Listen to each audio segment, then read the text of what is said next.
আসসালামু আলাইকুম। আমি এখন বানাবো দারুণ সহজ এবং দারুণ মজার একটা পাকোড়া। এটা হচ্ছে মাছের পাকোড়া। এটা একটা গ্রামের রান্না, কিন্তু এতই মজা হয় এটা খাইতে। যারা পাকোড়া কিংবা ভাজা পোড়া পছন্দ করেন, আমার মনে হয় না যে এটা খাওয়ার পরে অন্য কোনো পাকোড়া আপনাদের পছন্দ হবে। দুর্দান্ত স্বাদের, খুব সহজে তৈরি, কয়েক মিনিটে। তো আসেন দেখি শুরু করা যাক। আমি একটা কড়াইয়ে কিছু তেল গরম করে 2 পিস রুই মাছ নিছি। এই মাছ দুইটাকে কোনো লবণ টবণ কিছু দেওয়া নাই, শুধুমাত্র ধোয়া। এই দুইটাকে আমি একটু ভেজে নিব। আমি এখানে রুই মাছ ব্যবহার করলাম, আপনারা ইচ্ছা করলে আপনাদের পছন্দের যে কোনো মাছ ব্যবহার করতে পারেন। আমি চুলার জালটা কমায় দিলাম, কারণ এটাতে পুড়ে না যায়। আমার মাছ দুইটা সিদ্ধ করা, মানে ভেজে সিদ্ধ করে নিতে হবে আর কি। মিনিট 10 খুব কম আছে ভাজলাম। দেখেন মাছগুলা সিদ্ধ হয়ে গেছে, ভেঙে ভেঙেও যাচ্ছে। এখন আমি এগুলাকে, এই যে একদম সিদ্ধ হয়ে গেছে পুরাটাই, এখন আমি এগুলাকে তেল থেকে উঠায় নিয়ে ঠান্ডা করে কাটা বেছে নিব। তো মাছগুলো আমি কাটা বেছে নিলাম। এই যে কাটাগুলা, এগুলো ফেলায় দেই। এই হয়েছে মাছগুলা। একটু বড় বড় টুকরাগুলোকে একটু ছোট ছোট করে নেই, মানে পাশের যে চর্বি চর্বি চামড়া টামড়া যেগুলো ছিল আর কি। বাকিগুলো তো আমার মিশানোর সাথে মিলে যাবে। এখন এর মধ্যে আমি দিচ্ছি বেশ কিছু পেঁয়াজ কুচি, প্রায় 1.5 কাপ 2 কাপের মতো, কিছু কাঁচামরিচ, লাল মরিচ কুচি যার যার স্বাদ মতো, ধনিয়া পাতার কুচি। এইটা হচ্ছে জৈন, বাংলাদেশে বলে জৈন, অনেক জায়গায় আজওয়াইন বলে কিংবা জোয়ানও বলে। ওগুলো আমি একটু হালকা ডলা দিয়ে নিছি, ফ্লেভারটা খুব ভালো আসে। আর এটা একটা কাজ করে, এটা অ্যাসিডিটিটা কন্ট্রোল করে। অনেক সময় ভাজা পোড়া খাইলে আমাদের অ্যাসিডিটি হয়, এটা কন্ট্রোল করে এটাকে। যে কোনো মশলার দোকানে আপনারা এই আজওয়াইনটা পাবেন, যারা খুচরা মশলা বিক্রি করে, অথবা বাজারের সামনে দেবেন কিছু লোক ডালাতে করে বিভিন্ন মশলা নিয়ে বিক্রি করে, তাদের কাছেও আপনারা পাবেন। স্বাদ মতো লবণ দিব আর বেসন দিব। এই কতটুকু যায়, আমার ভালো মতো মেখে নেওয়ার মতো হইলেই হইলো আর কি, মানে যাতে মাখা যায়। আরেকটা জিনিস দিব, সেটা হচ্ছে আমি 4 কোয়া রসুন গ্রেটারের এই জায়গাটা দিয়ে, ছোটো জায়গাটা দিয়ে আমি গ্রেট করে রাখছি, ওটা দিয়ে দিব। কুচি কুচি করা রসুন আর কি। এখন এইটাকে একটু মেখে দেখি। আর কোনো মশলা যাবে না এটার মধ্যে, কোনো মশলার প্রয়োজন নাই।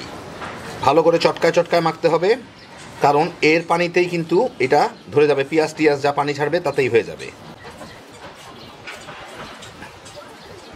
ভালোই হচ্ছে। বাকি বেসনটুকু দিয়ে দিয়ে একটু করে খেয়াল লাভ নাই। আমি এখানে 1 কাপ বেসন ব্যবহার করলাম। একটু মাখলে এটা বেশ পানি পানি হয়ে যাবে। এখন একটু শুকনা শুকনা থাকলেও একটু পরে পানি পানি হয়ে যাবে। আর মাছগুলোও ভালো মতো ভর্তা হয়ে মিশে যাবে সব কিছুর সাথে।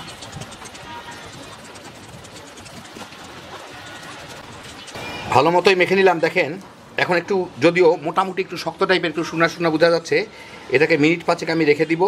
মিনিট 5 রাখলেই এই পেঁয়াজ একটু লবণ পেয়ে একটু পানি টানি ছেড়ে মোটামুটিভাবে একটু নরম হয়ে যাবে। তারপর আমি এটাকে আবার একটু ময়ান দিয়ে ভেজে নিব। 5-6 মিনিট রেখে আমি এটাকে আবার একটু ময়ান দিয়ে নিব, মিশিয়ে নিব আর কি। আমি কিন্তু হাত এখনও দুই নেই, পাশে আমি দাঁড়াচ্ছিলাম। যাই হোক, এটা আরেকটু আগের থেকে নরম হয়ে গেছে। এখন এটাকে ভালো মতো মিশায় আমার বড়ার মতো করে, ছোটো ছোটো অথবা পাকোড়া কিংবা পেঁয়াজুর মতো করে ভেজে নিতে হবে। এই যে অনেক নরম হয়ে গেছে। এখন আমি এগুলোকে ছোটো ছোটো ছোটো ছোটো করে এইভাবে করে দিয়ে তেলের মধ্যে ভেজে নিব। আমি এখানে কিছু তেল গরম করে নিচ্ছি। এখন আমি হাতটাকে ভিজায় এই যে এগুলোর থেকে নিয়ে নিয়ে ছোটো ছোটো করে এর মধ্যে ছেড়ে ভেজে নিব। আমি তেলটা রাখছি মিডিয়াম আর হাইয়ের মাঝামাঝি। গোল করার দরকার নাই, জাস্ট এইভাবে চিমটা দিয়ে ধরে উঠায় ছেড়ে দিলেই হলো। এই যেরকম করে আমি উঠায় ছেড়ে দিচ্ছি, এরকম করে হইলো।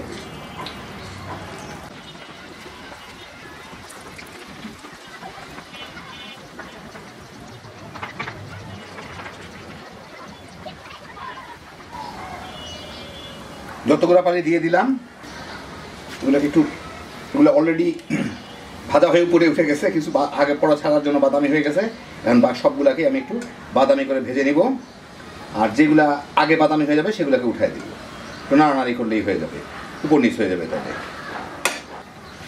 প্রথম দিকে ছাড়া কয়েক পিস পাকোড়া এটা একটু জলদি বাদামি হয়ে যায়, কারণ প্রথম দিকে তেলটা একটু বেশি গরম থাকে। তো যেগুলো প্রথম দিকে হয়ে গেছিলো ছাড়ছিলাম, তার মধ্যে যে কটা বাদামি হয়ে গেছে সেগুলোকে উঠাই নিব। বাকিগুলোকে এরকম বাদামি করে ভেজে নেব। আমি একটা টিস্যুর উপরে রাখতেছি যাতে বাড়তি তেলটা চুষে ফেলে। এগুলাও কিন্তু হয়ে গেছে। এটা কিন্তু বাইরে দিয়ে বেশ মচমচে হয়, ভিতরটা কিন্তু একদম নরম। কারণ এটা কিন্তু আরেকটু রঙটা ডিপ হয়ে যাবে, আরেকটু গাঢ় হয়ে যাবে একটু পরে। আমি টিস্যুর উপর উঠে ফেলি, বাকিগুলোকে আমি এভাবে ভেজে নিব। কারণ এটা মাছ ওইরকমভাবে মচমচাভাবে ভাজা হয় না, ভাজা হইলে মাছটার কোনো গুণই থাকবে না আর কি, সবই শেষ হয়ে যাবে। বাকি কয়টা ওইভাবে ভেজে ফেলি আমি, প্রায় 10 মিনিটের মতো লাগলো আমার এরকম করে ভাজতে। তো এই দেখেন হয়ে গেল আমার দারুণ মজা রুই মাছের পাকোড়া। আপনার ইচ্ছে করলে অন্য কোনো মাছ দিয়েও বানিয়ে নিতে পারেন। এতে কিন্তু কোনো মাছের ফ্লেভার থাকে না, মানে মাছের কোনো গন্ধ আসে না, আষ্টে গন্ধ টাইপের কোনো কিছু। শুধুমাত্র বেসন আর 2 পিস মাছ দিয়ে যে এত মজার একটা পাকোড়া হয়, একবার না খেলে বুঝবেন না। যারা ভাজা পোড়া পছন্দ করেন, বিশেষ করে পাকোড়া, আমার মনে হয় না এই পাকোড়া খাওয়ার পর আপনারা অন্য কোনো ধরনের পাকোড়া কিংবা বড়া খাবেন। দুর্দান্ত স্বাদের একটা খাবার। বাসায় একটু মাছ থাকলে ঝটপট বানায় ফেলান, পোড়াপান লয়ে তামা করে খায় ফেলাইতে পারবেন ইফতারি কিংবা স্ন্যাক্সের জন্য। হ্যাপি জোশের একটা আইটেম। আল্লাহ আপনাদের সবাইকে ভালো রাখুন, সুস্থ রাখুন, নিরাপদে রাখুন। ইনশাআল্লাহ বেঁচে থাকলে আবার দেখা হবে। আল্লাহ হাফিজ।